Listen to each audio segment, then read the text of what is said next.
My opinions, especially in Bali, and especially I'm from Bali, I think women work harder in general.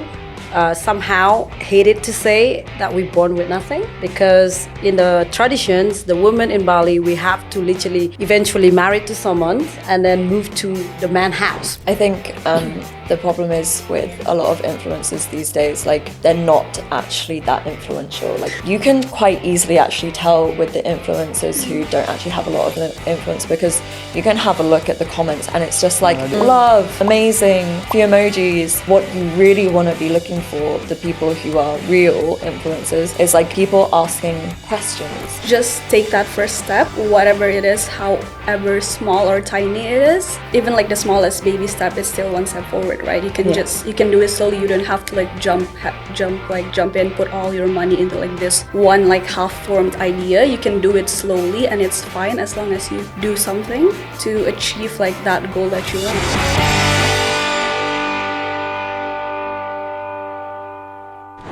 Scoopy Gang, welcome to the new week, and I'm your TJ as your host all the time. This is Georgie, and this is Ayu Hi. and Erica. All these women in the room are not for dating today. Why not?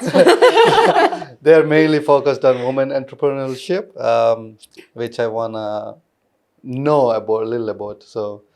But did you just cock block us because you just said we're not here for dating? But Yeah. what if there is someone out there? I who mean, wants if to you guys want to get in the comment section or like get in their DMs, please happy to do it. You know. Yeah, we don't want to be cock blocked. I'm still open. Business inquiry only, please. I think it's more easier. They're like you'll be sugar mamas for. Oh my God, sugar mama. We got called that carpet already. To remind us our age, thank you, DJ. Yeah, if you could tell us one by one, please, what do you guys do in your business journey right now? So would be helpful for the listeners, Yeah, even for sure. me actually. Yeah, sure. you wanna start? So yeah, hi, my name's Georgie. I have a fashion brand called Wear the World. Everything is made from Indonesian batik. So this is actually an example.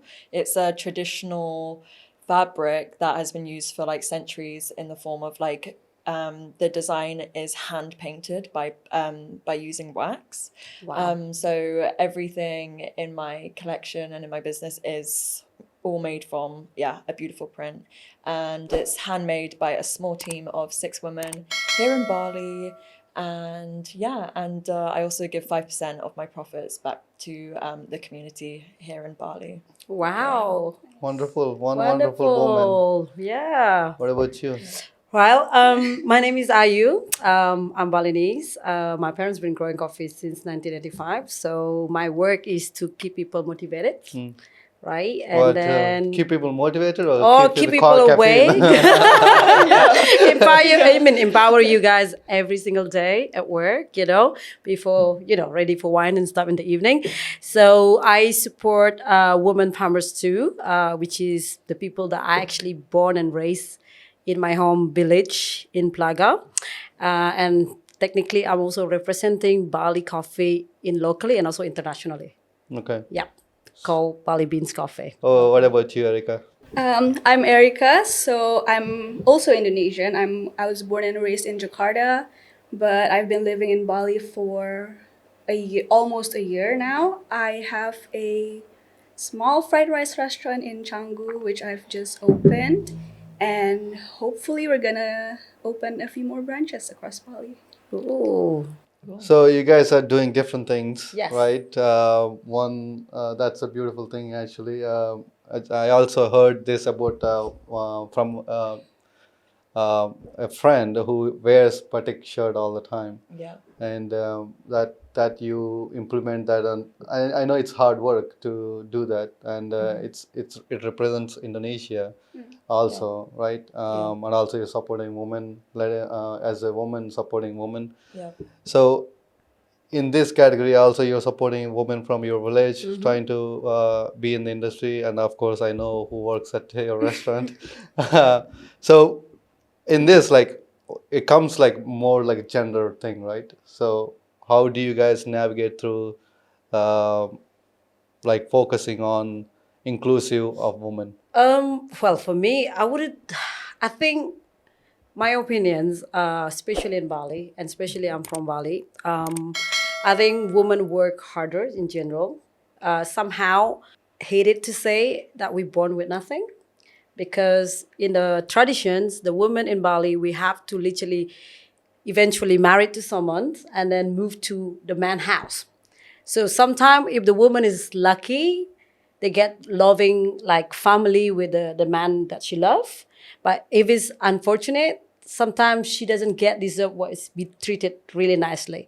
And then same time as well, like with my childhood experience, that the people that I supporting at the moment, especially in the farming industry, that they kind of like, they have only one source of income every year during the harvest as a farmers, right? And then many farmers at the moment is actually disencouraging their generation to do the same, just because it's a hard work. And sometimes they don't understand, like, with the market, what's going to happen the following year. And then for me, it's just like to create things sustainable and then consistent income by helping them to promote their coffee. It will give them kind of assurance, or Okay. like, help for them to know that where the coffee gonna goes. Yeah. And they have a guarantee that we're gonna be helping them to kind of like promoting their product, because so far the farmers and the consumer is so disconnected. And then that's why I do what I do. I want to make sure that the farmers understand that there's so much demand in the market, and that we're not going to play the game as the brokers does. And then that's why, as a woman, two women, so to give them like kind of like security of Okay. like income every year, they know, and then to give them skill as well, and then to just kind of developing their knowledge in terms of like kind of how to be independent. Because like I said again, in Bali, unfortunately, being a woman born in Bali, we are born with nothing. We're not entitled to the will that we parents got, and that's why what I do. How do you feel about it? Because you're from different country, UK, which is mainly as a woman you can do anything there, compared to here, seeing that she says that as a woman you're born with nothing. Yeah, it's pretty different actually. It made me sort of Got emotional, right? I had a lot of gratitude actually, because I actually looked back at my life and it's actually been pretty easy. Yes. Like, I'm not gonna lie, I haven't actually come across that much sexism. The only moments I have is where people are like a little bit like, oh, like, and more so probably in Indonesia. Like, for example, like when I went to Yogyakarta and I was, sourcing fabric, it was kind of like, oh, like, who is this young girl coming to source fabric in a place that, is not that well known for tourists and things like that. But, aside from the odd tiny little moment of like, oh, like, I don't know, that's cool, I honestly really haven't really come across like many problems, like, at all. I'm very, very blessed. So how do you feel like employing now like 6 women who's hand making that batik? Yeah. So like how do you feel employing them? Yeah, it means the world, because they actually get to do a job that they genuinely enjoy and that they feel passionate about, and they earn a stable, good like income. They choose their prices and I've never negotiated them down, so I know that they're happy, and I give them bonuses like anytime that I can, and I just know that they really enjoy what they do. And it links actually back to like my mission and my values, which is to like inspire women to live their dream life, because so many women, like, all over the whole world, but and men, like, they're all working in these jobs to kind of fulfill like maybe their parents' dream, right? And they have this creative side to them, and they know that they can do more, but they just don't know how to take that risk or that leap.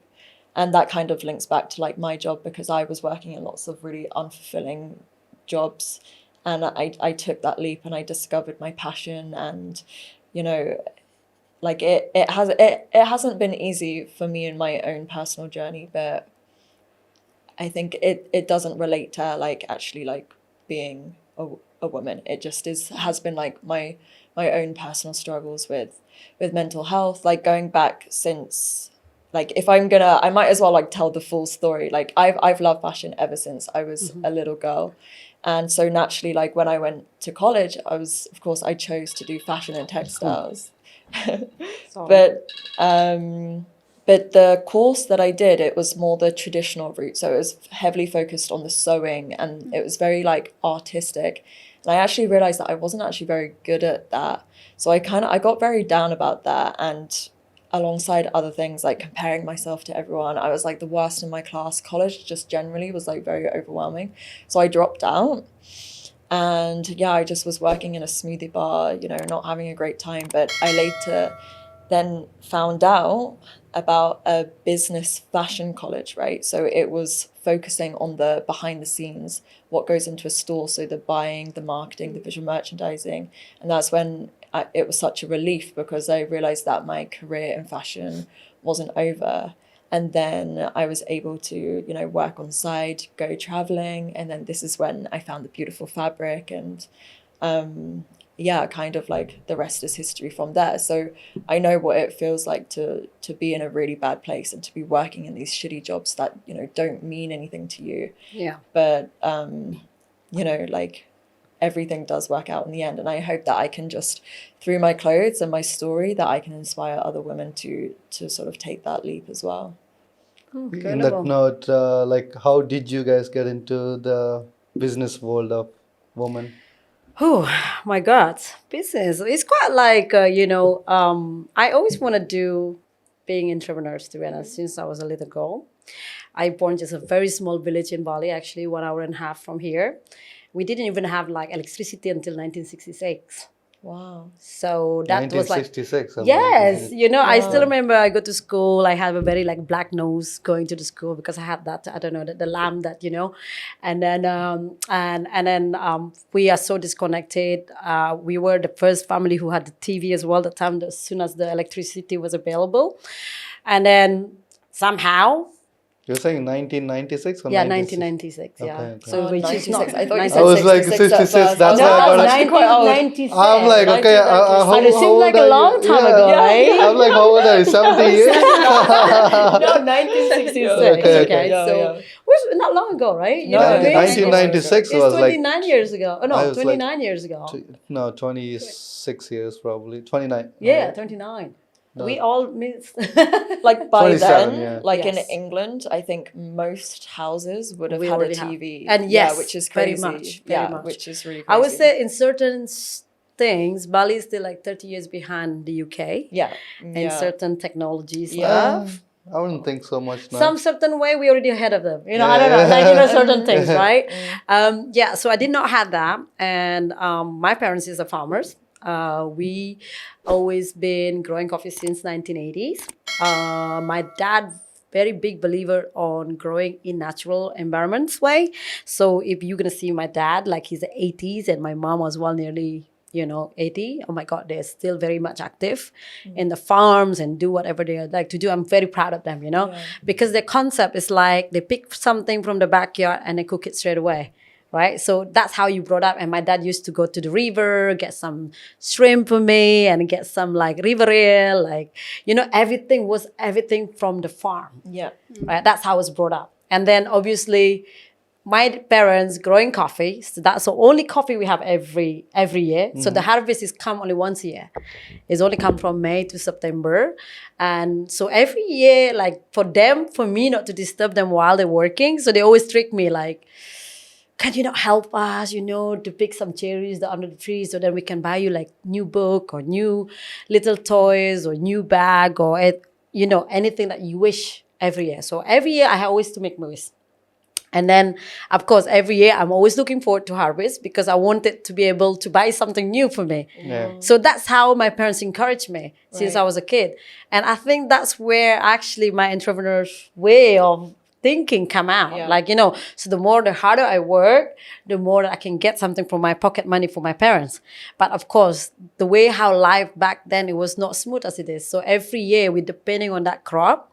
And sometime when we're lucky, we have a very good like harvest time and good price. But most of the time, sometime, like I don't know who deciding the coffee price that time. I had no idea. It was as a kid, who decided the coffee price. Sometimes we're like, for me, like go with my parents somewhere to drop the coffee and they refuse our crop. And then we were like, all our family was like, what do we do now? And as a kid, you're curious, right? You're listening to their conversations of my parents, how they financially work, because I have 4 siblings and I'm the third. Okay. So I got the 2 oldest one go to school, and I'm just the third one who's still in like age 7 or 8 and stuff, was still at home. And then I was like, I always imagining myself to be entrepreneurs. I want to change this because, I see my parents struggling when they crop, when the price drop. And then that's how I actually started. And then obviously years went by. Bali, you brought up, and they never encouraged me to be farmers, even though I was really good in the farming side of it. And some of the plantation or some of the trees are actually available now at the plantation I've planted myself when I was 14. So I'm very proud of that. And then, so I was overseeing the farm and working with all the farmers, the women farmers who helping us to harvest our cherry. And then, so tourism is the only thing in Indonesia, in Bali especially. Everyone in Bali, the kid generation, they always tell us to like, get some job in tourism industry. It's everybody does. That's one of the major they do. Yeah. And then that's why I was like, okay, I just went to school, live in Jimbaran, and then I went to get some tourism education, and then I was working in a restaurant. That's how I learned my English, Right. And then the bomb thing happened, 2005. So yes, the second time after 2002. And I had to support my younger brother to school. And I was like, no way, I can't do this. I cannot depending myself on tourism ever again, because 2002 was really big hit for us. Yeah. And I was still at school, so I don't understand what it even means to us. And then 2005, because I was working as one of the Jimbaran restaurant, the seafood restaurants, I was just still in school myself, And I was thinking, I need to change my path. Right? When people said like, oh my God, you cannot change your life, but no, you can. Everyone has a choice to change, but just depending how you want to change it, and you have to do it if you really want to do it. Yeah. So I was like, okay, I'm going to apply jobs, different country. I always like it sounds cool to work in different country while my friends was going to university, to school. So for me, I was like, there's no way my parents can afford me to go to school. And then I was like, no, I need to change my path. And then how can I go, somewhere else, which is disappeared from Bali for some time, so that my friend, sounds a bit more cool, because that age, you have an ego. You want to make sure that you are doing better than your friends, right? So I went to get a job in Maldives. Oh, cool. Yes, so I was in Maldives, and then being receptionist in the spa. Wow. And then, that's how I support my brother. And then obviously moved to Dubai. That's how the 16 years journey in Dubai was helping me to encourage myself to be, entrepreneurs too. So I did not learn so much at school in terms of business, but I learned a lot in life, because life is the best teacher you can get. I think that's how I learned. And then, from Dubai, I was grow up, and then I always wanted to come back to Bali and then to be entrepreneurs. And here I am right now. So what about you? No, I've heard the story before. It's just as inspiring this time. Thank you. Thank you. But my story is, I feel like a lot less interesting, a bit more subtle. So I come from a family of, like, they have some entrepreneurial background already, especially with my dad. He started like selling clothes when he was really young. He was like in high school. It was, go back a few more years, it had actually started with my grandfather. So he was working for a garment factory that went bankrupt, and then he took over. So like the owner just gave it to him because it wasn't making any money at all. So he started like selling clothes, pajamas mostly, and my dad was like helping since he was like in school with my grandma. Like the entire family was like helping selling clothes. And then my dad in high school, he opened up his own shop. So he was always like this kind of business minded wanted to like make it as a person in the world. Since he was really young, he had like dreams to like accomplish a lot, help the family out. So I'm very fortunate in that when I was growing up, he was already in a place that he was able to provide like really good education for us, like good childhood for me and my brothers. But that means I was also growing up in an environment where with that sort of like mindset, like my dad never explicitly told us that you have to go into business, you have to start your own business. He never told us any of that. He was just like, do whatever interests you, keep learning, try new stuff, that sort of thing. So ever since I was really young, I've always loved reading a lot. And I think I owe everything that I am right now to the fact that I do love to read. And because you learn a lot when you read, whether that's fiction, whether that's nonfiction, whatever.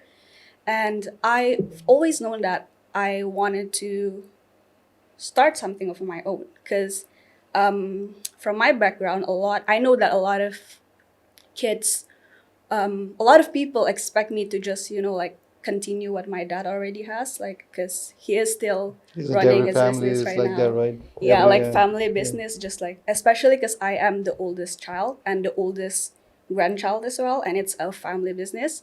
But I knew that I wanted to try something of my own, kind of like explore a lot of new industries as well, explore a new place, which was why I moved to Bali last year. And I'm honestly I'm not I don't plan anything in an exact way. So I just had a vision that I want to start something, I want to do something, but I'm gonna let like life show me what it is. And I'm open to trying new things all the time. So when I moved to Bali last year, I knew I wanted to maybe start a business in Bali, but I didn't know exactly what. And I mean, things happen. I saw a place, the price was good, and then I like thought of ideas, started planning. It happened quite fast actually. So from the moment I saw the shop for rent, that was maybe like less than a month. We signed the deal to get the place, and then like a few months later we were just renovating and stuff and got it open in maybe like 3 months, I would say. So, and I'm still in the process of like learning new things, trying stuff out, seeing what I want to do in the future as well. So, but I'm excited. So one thing before I want to go, everybody says really inspirational journey of how things happen, how things turned out. I mean, even if you are fortunate, it's still a journey you have to take. And I'm very hands off, like grateful that I can sit in a room where this I can learn something from you guys, and I hope the listeners also learn from something from this. In the same way, like she's the very youngest in the room. She's 23, I think. 23, right? Yeah, almost. Yeah. Almost. 22. Oh my 22. God. Okay, I Oh my thought you God. were I said to 23. her, like, she has a bright future and Yeah. especially like very strong foundation. Yeah. And then the, university background and learning all the business and interested in business at age 22. Yeah. I still remember when I was age 22, even though I was like, I had no idea what I'm doing with my life. So, Imagine me. yeah, so yeah. That's Well the done. thing. Like, so what inspired, like, as a woman to, like, I know it's been the feminism came in recently, or like it's not too long ago, and as a living in Bali, Indonesia, of course, even in UK, it doesn't help. It's never been the same as, like, it's not always equal, even if you think it is. Yeah. To get into this journey is kind of risky to take that step, right? So, what made you, like? I know your circumstances changed and you moved here, and how did you actually get into this? Like, she has the opportunity of the family business of coffee, and she's seen it. She did the risk of getting into something. She found a spot. I'm like, what is the best for this spot? So she found it. So what is your? I mean, yours is fashion, but batik is something totally different. Yeah. Is like. Yeah.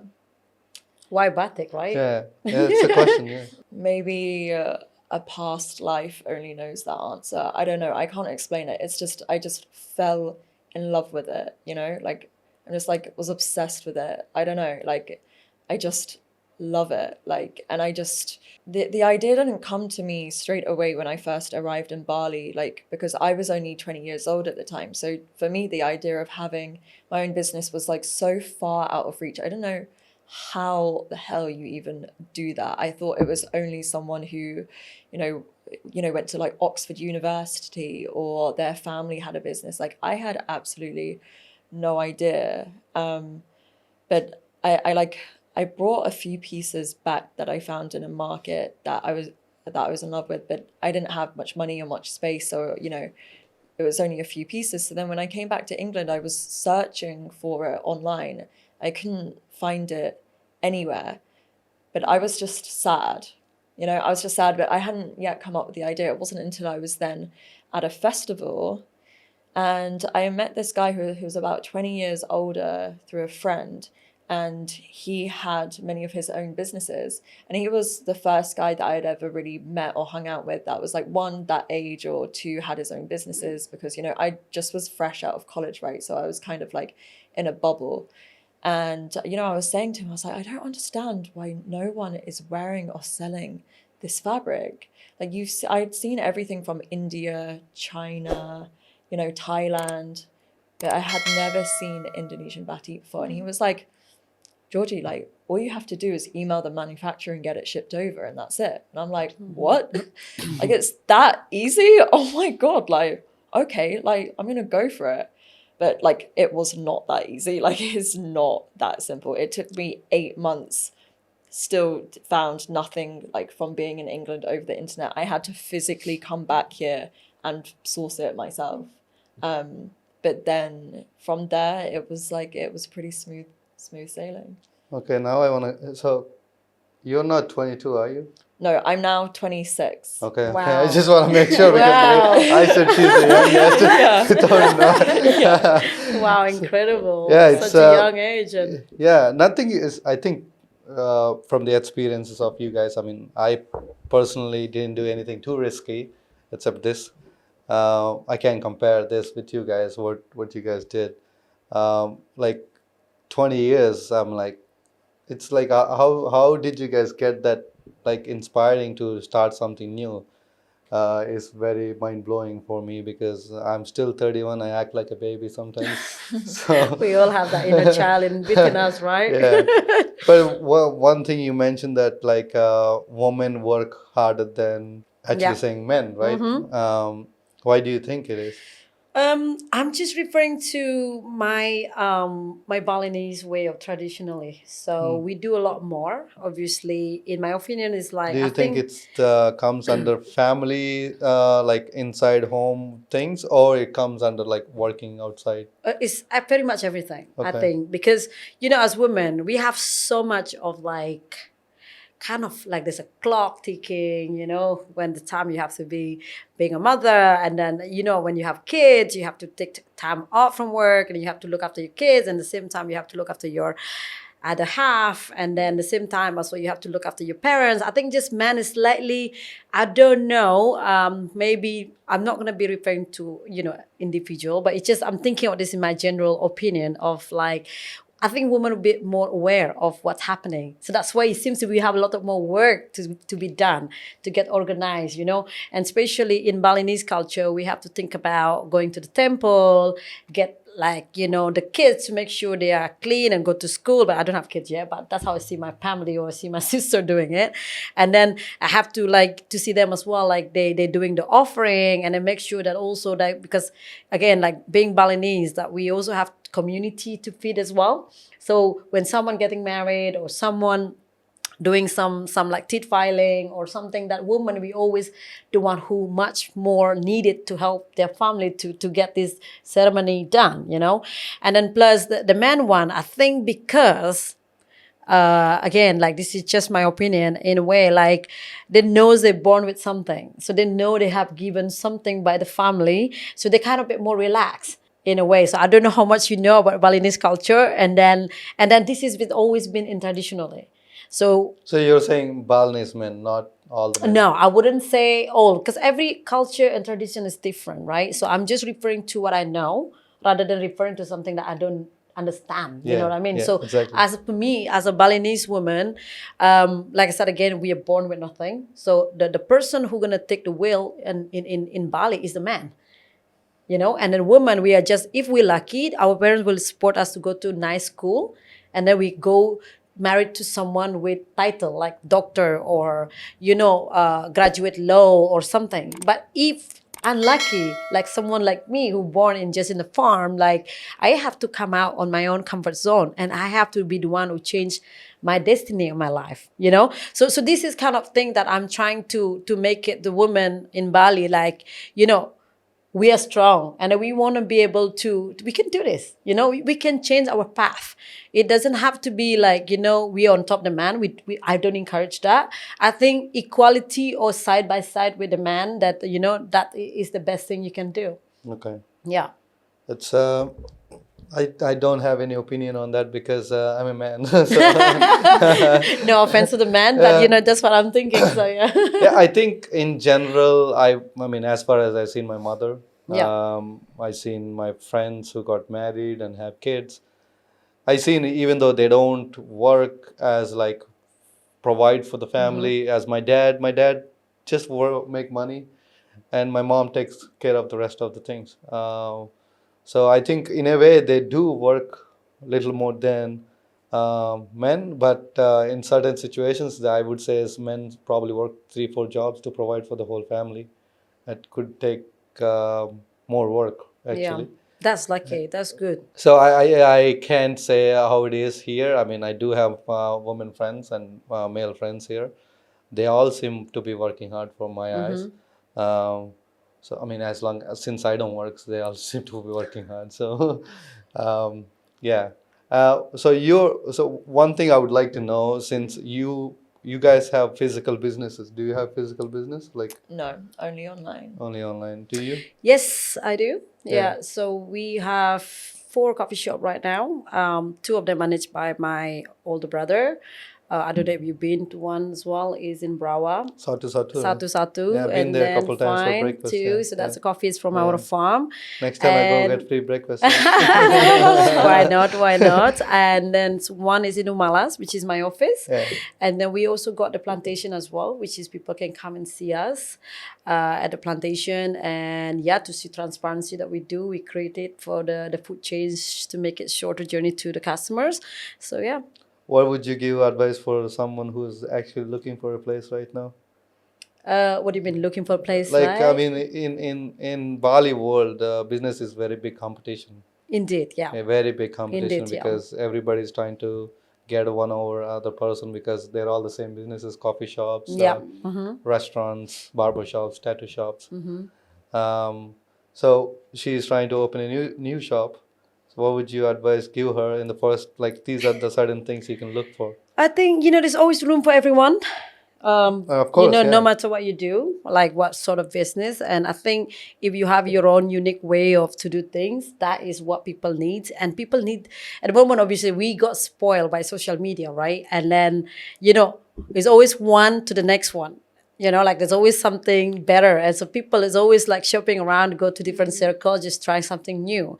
So, but however, people always come back to the basic one, what they need actually daily. So my business is basically more to, we are more like a brand. So we supply hotel, restaurants, and coffee shop as a Bali Beans. Because for me as well, like why we created this brand is because every time when people come and stay in the hotel, they ask Bali coffee, they give you the coffee tubruk. It's like coffee tubruk is like, the powdered and put the hot water. And usually those made of like defected beans, like the leftover beans after we export it. And that's where I want to change the way how people think of that. Because in Bali, we do not just only produce coffee tubruk. It is traditional way how we consume coffee. It's the same way as the French press. It's exactly the same thing.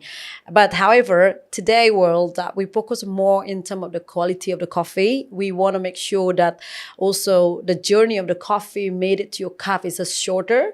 So instead of like coming in from the farm, goes to the broker, first broker, and then second brokers, coffee exporter, and then coffee importer, and coffee company, and then restaurants or coffee shop, and then consumers like us. It's a long, massive journey. So with Bali Beans, what we do is now is like, no, we don't need these people in the middles. What we can do is, because with my background as well, I was in logistics for like 9 years in Dubai. It helped me to actually export coffee directly from my farm to your B2B and to B2C directly.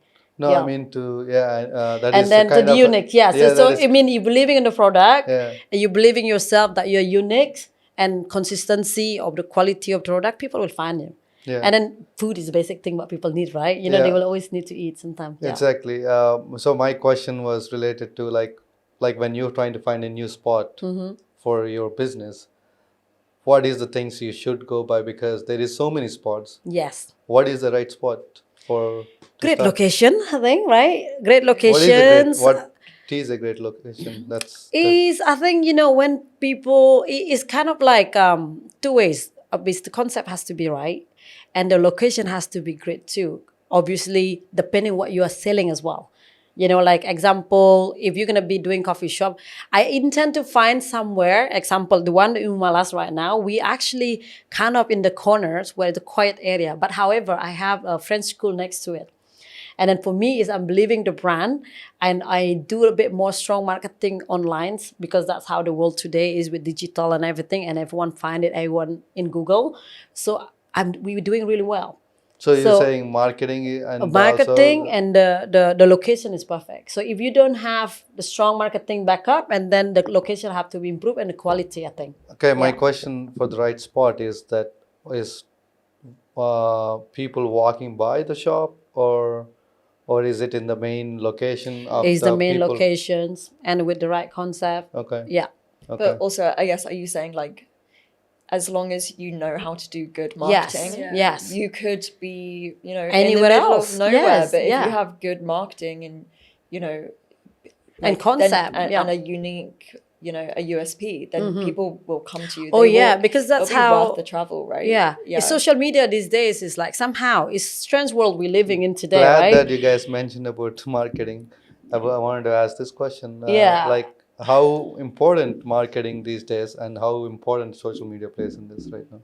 Oh, very important. Your social media presence is the most of everything right now. Yeah. It's completely different world, you know, like that kind of, you know, whatever world that in social media, you know, I mean, because like I said again, with the medias, like people like get bored so easily because they see it, a certain moment they see it on social media, they save it.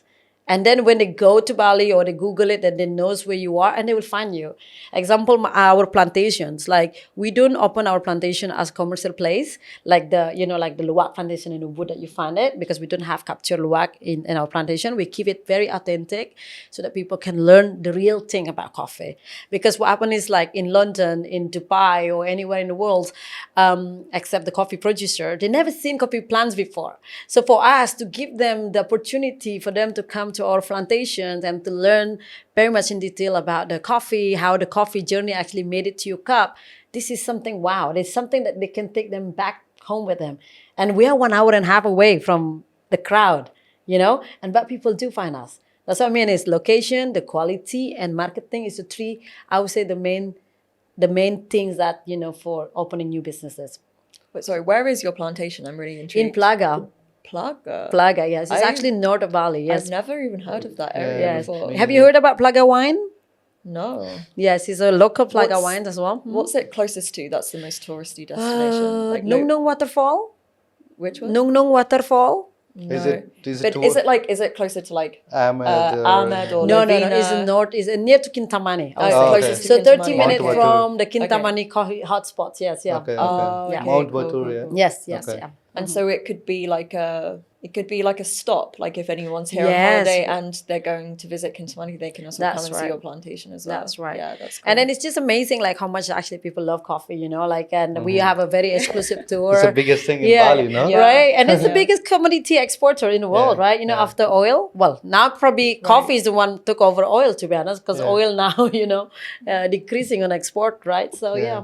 So how important is marketing for you? It's very important for online thing. Yeah. So how do you go on doing the marketing? I think like the biggest thing I would actually say about this to anyone who's like thinking about starting a business is, you know, a lot of creative people, you know, they love sewing, they love creating clothes, right? But they don't realize how much you need to focus on marketing. You actually need to do like, you need to actually spend like 60% of your time doing Yeah. the marketing and like 40% of the time doing the making and the product developing, you know, and everything else. Because like, if no one knows that your business exists, how are you supposed to sell your stuff, Very right? true. So like, so, you know, marketing doesn't, and being a salesperson doesn't really come naturally to a lot of people.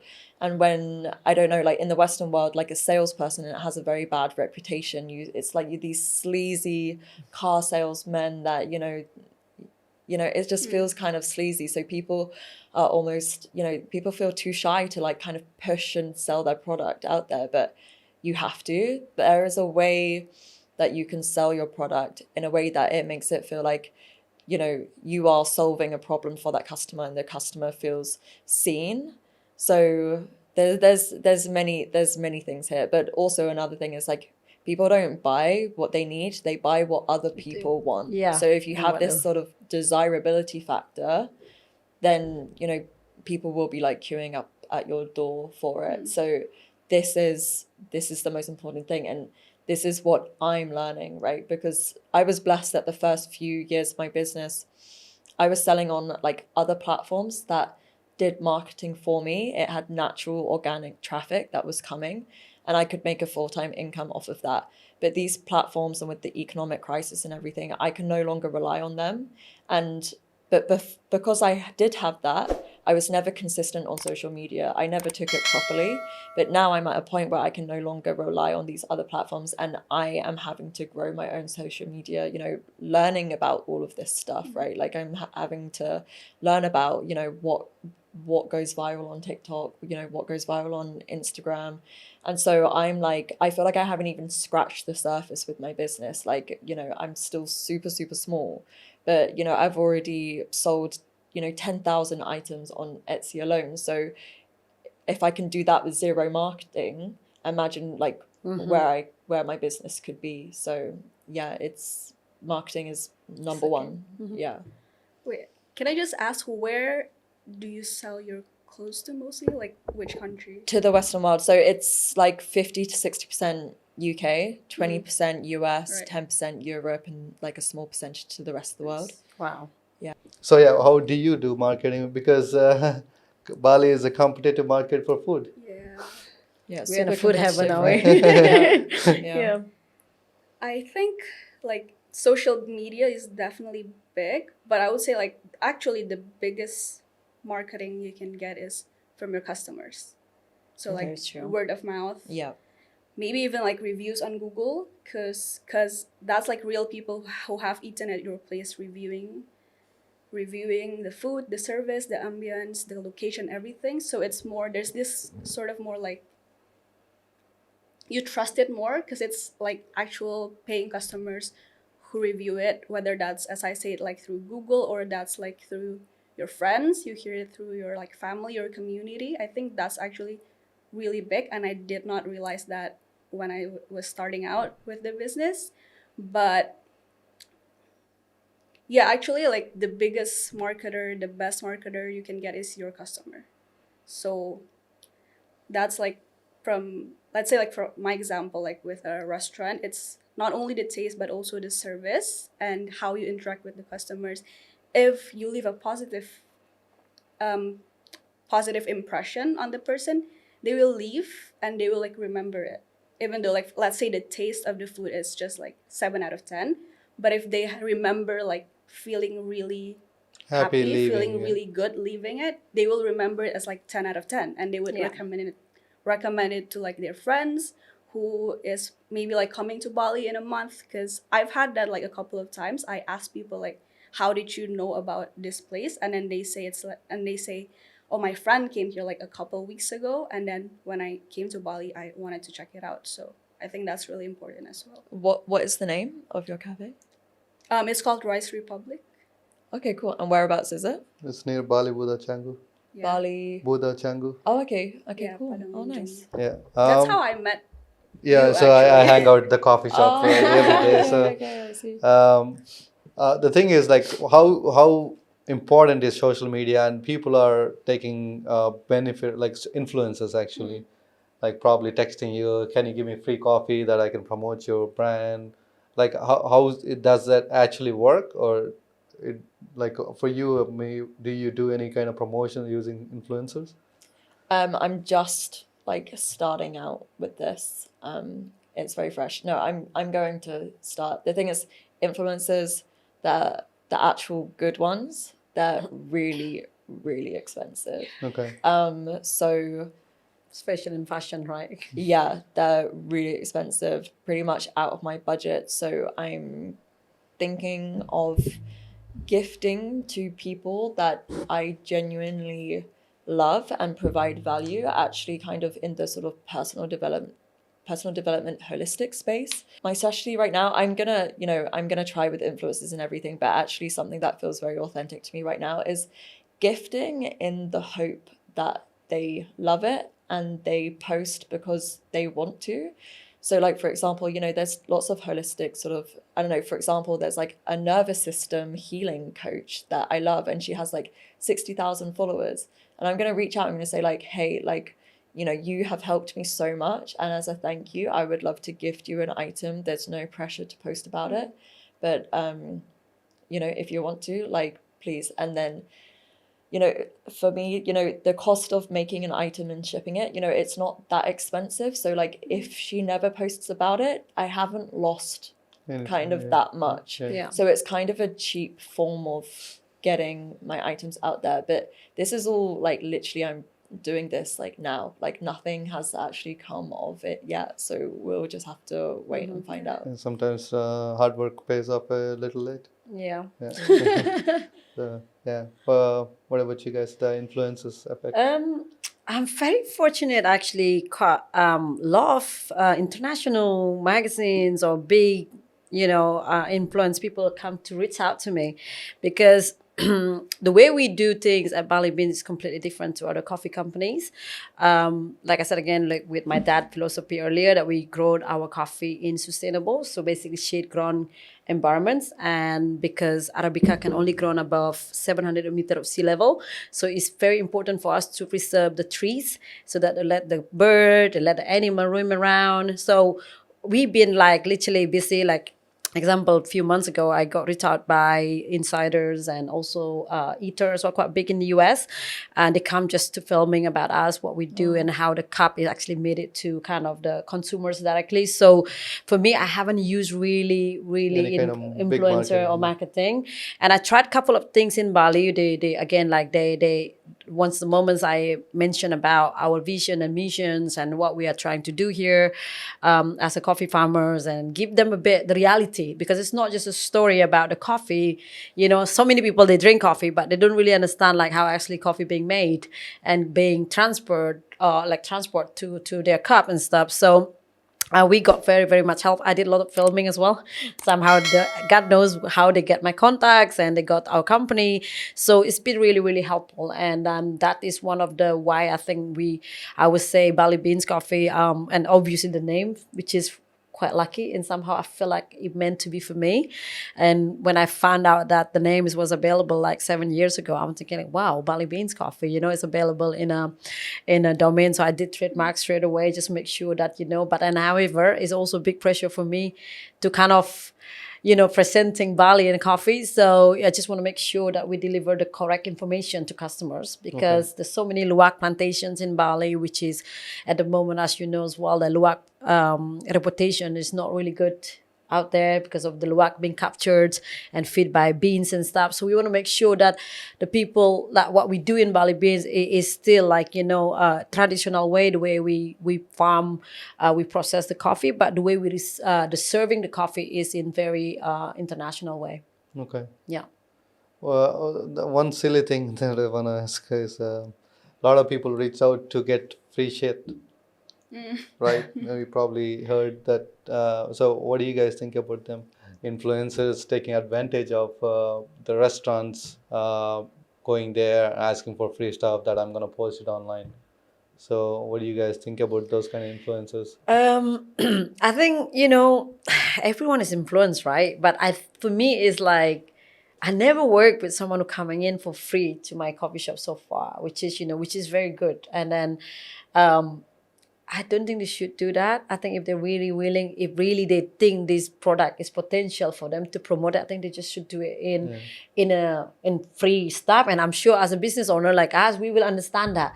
Without asking, we would have given them for free. You know what I mean? So I think this is a very big thing, basically, because since social media became a promotional tool for everybody, this is became a big thing for influencers to even like villas. Okay, I'm gonna stay in this villa for a night, and I'm gonna promote you.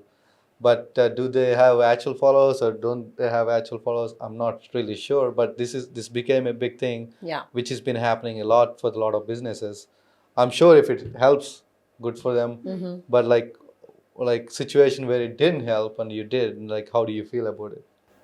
Like that's the I think thing. it depends on like the value you Yeah. can provide. Like if you're an influencer and you think you have the like this amount of followers, just like be aware how much value you can give to the business that you're like reaching out to. If obviously like you just have like 1,000 followers who's like barely active and everything, and then you're asking for like free stays at a hotel, I mean, like it would make sense for the hotel to like turn you down, and you shouldn't feel like offended or anything by that. But if, for example, let's say you're reaching out to like luxurious hotel and you do have the amount of following and influence that would give them like a good, because business is all about like what you can provide to others, right? Whether that's your customers or your partners, or let's say like sponsors and endorsements, that kind of thing. If you can provide the value that would be worth it for them, then like why not? I think the problem is with a lot of influencers these days, like they're not actually that influential. Like they may have, like they may That's what I have was got, looking for. yeah, they may have got lucky that like they might have, been consistent and got in on the wave, since when Instagram first came about. So they got a lot of followers from the start. When 5-6 years ago, if you just posted a pretty photo, that would get a lot of likes. Now if you just post a pretty photo, it's not going to get any likes. People are becoming a lot more selective. Like Yeah. you have to provide value, otherwise people are just going to unfollow you.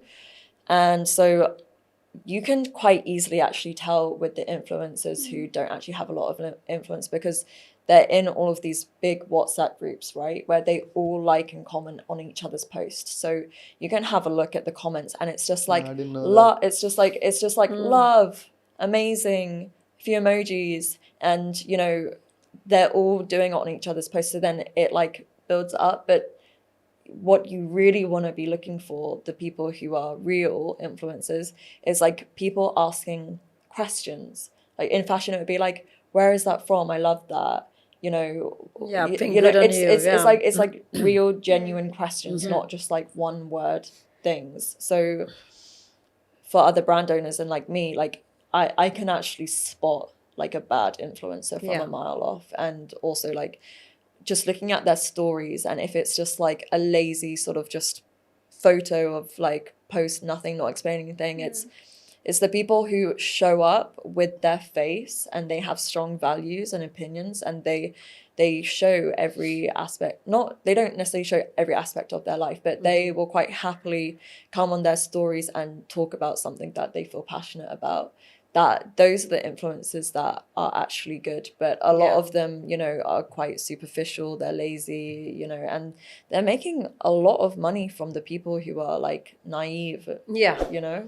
Yeah. But don't you? I mean, this became okay. This has become different topic. I don't. But I think that's a good answer. Okay, one of the thing I want to ask about the failure. I mean, of course, everything gets successful, well, happy, and everything, right? So when you go through like building a business, you eventually run into something very hard to get over it. So as a woman, how do you do that? Like for men, I think it's inbuilt in the system that you need to shut up and keep on going on it. I mean, it is inbuilt in everybody. I'm not saying it is not. I'm just trying to understand you guys. I don't really understand the question. Like, what's the difference between a man going through a hard time in business and a woman going through a hard time in business? I feel like it's similar, but Good question. I actually, but I mean, this is something like for a woman, but it is actually harder for women. Something that I think a lot of men don't understand is a woman's hormonal cycle, I right? was just about to say the same Because thing. the difference in my brain and how clear-headed and how much energy I have from the first week of my cycle to the last week of my cycle is huge. Like genuinely, like it's a struggle every single month, the week before my period, right? And it's the same for a woman.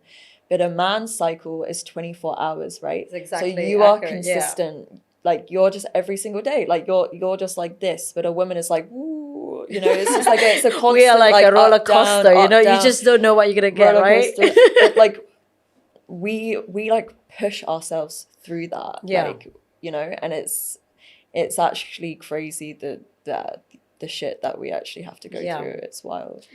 Yeah, I mean, like, yeah, my question is not literally that, but like, it got to the point where you understand and you got to the answer where I'm looking for is that, like, how do you get through it? I know it's been like emotional cycle for you guys. Like, how do you guys get through it, even though do everything and keep on doing the hard work? Like, what makes you do that? Yeah, I mean, I think, but like anyway, I don't think it's actually to do with gender. It's just like how do you generally just like get through a hard time? But it's, you know, it's just like it's breaking you so that you're going through like a huge life lesson, and all of the hard times are turning into a blessing in disguise because you just become so much stronger. And like whatever is happening, maybe you're pushed in a different direction that you never thought you would be, but maybe it turns out to be the best thing. I don't, you know. And plus also, I mean, for women to be entrepreneurs as well, like we already kind of ready to fight, you know, ready to go whatever it takes to us to get there. Is it physical fight? No, not physical, emotional, all right? Both basically. Yeah. And also like, I think, like I said again, because it's not many women entrepreneurs. So like I said again, we're very unique in such a way. And then like I said again, we are ready, whatever gonna come to us. And then to make sure that we maintain and to have the same energy is just to remember what the goal is. What do you want to achieve in life, right? And how far do you want to go? So for me, that's how I motivate myself. Like sometimes, born and, like go to school, get married, have kids. And it's a very normal thing. Everyone can do it. But being entrepreneurs, like nobody, like I would say not for everyone. That's what I would say, right? It's only someone who dedicated and strong mentally and physically will be able to achieve what they need to do. Because it's just like, it's different battles. Every day we always have something new, different issues, different challenge. And then for me, I just love it. I feel like live. Because, when I used to work in Dubai as a corporate, office and stuff, like my life was just so flat, like, and everything was just the same. But then, being entrepreneurs, it kept me awake all the time because then you got so excited with what happening next, and then if we keep going and then we keep like focus on the goal and then we'll make it there. I know it's a stupid question, but I just want to get the answer. That's all I was looking for. Well, that's my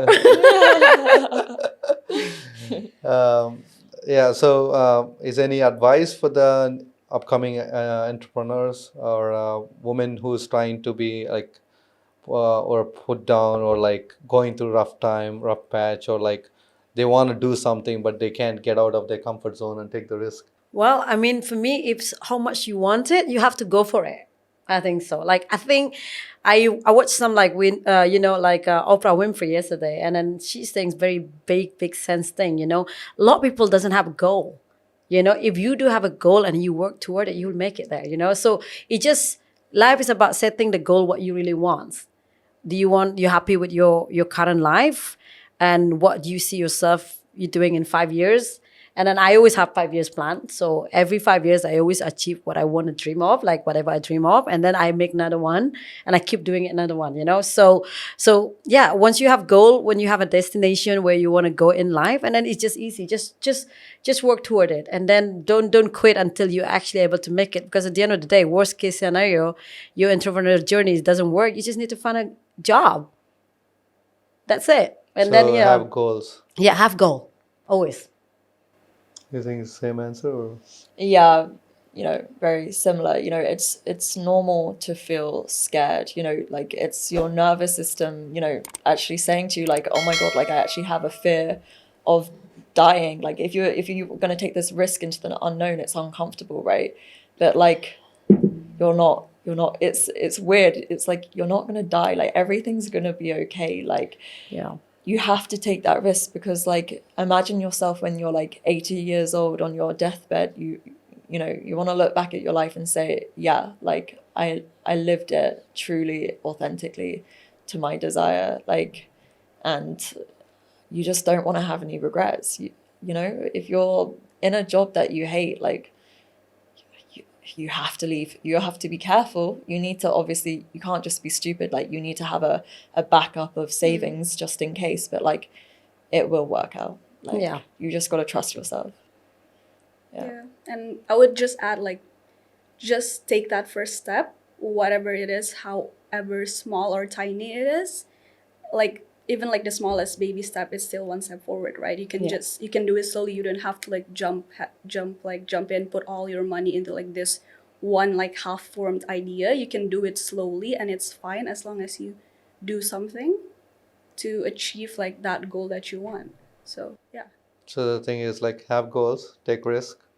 Just do If it. it's Just yeah, do just it. It's a Nike motto. Yeah, I know, right? Yeah, You know? yeah, This definitely. actually applies for every human being. If you're in an uncomfortable space, you don't like the life you're living in, just take the risk and work towards it. I mean, you just can't jump in a water, and if you can't swim, and like take like step Yeah. by step. I Yeah. think so. Of course, have goals where you want to reach. It is been very helpful that I can listen to you guys, and I think I'm more blessed to be here in this room listening to you guys, your stories and hard work you guys put in to reach where you are right now is kind of mind-blowing for me because I've been also blessed child. I mean, everything I wanted has always been on my lap, so which I don't want. That's why I try to put myself in an uncomfortable position where I can do my own thing, making me do this right now, and which I can, if I can help one person outside that listening to your story, Yeah. they can do something great for their life. It's blessing also. So thank you for being here, and I hope to see you guys again in here. Maybe talk about dating then.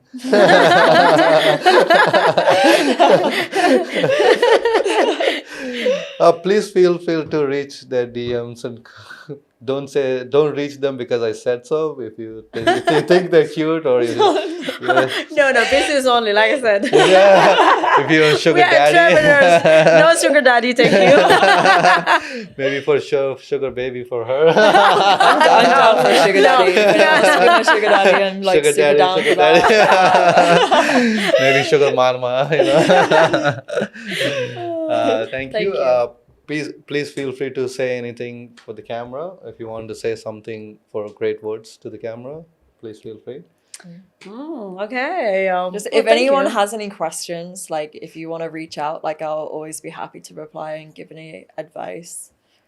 Yeah. Yeah. I will mention their brands on the description if you and their Instagrams.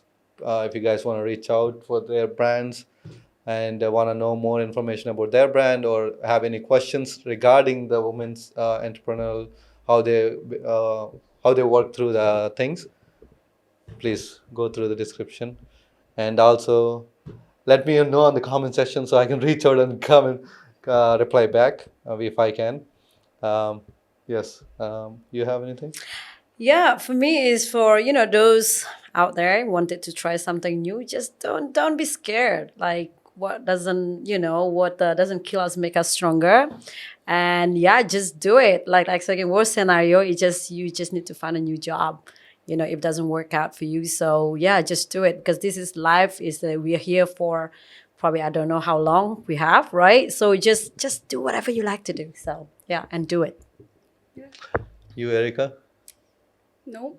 Thanks for watching. Please subscribe, and please subscribe them too. Thank you. See you guys next week. See ya. And Thank you for being having me. here. Bye. Thank you so much.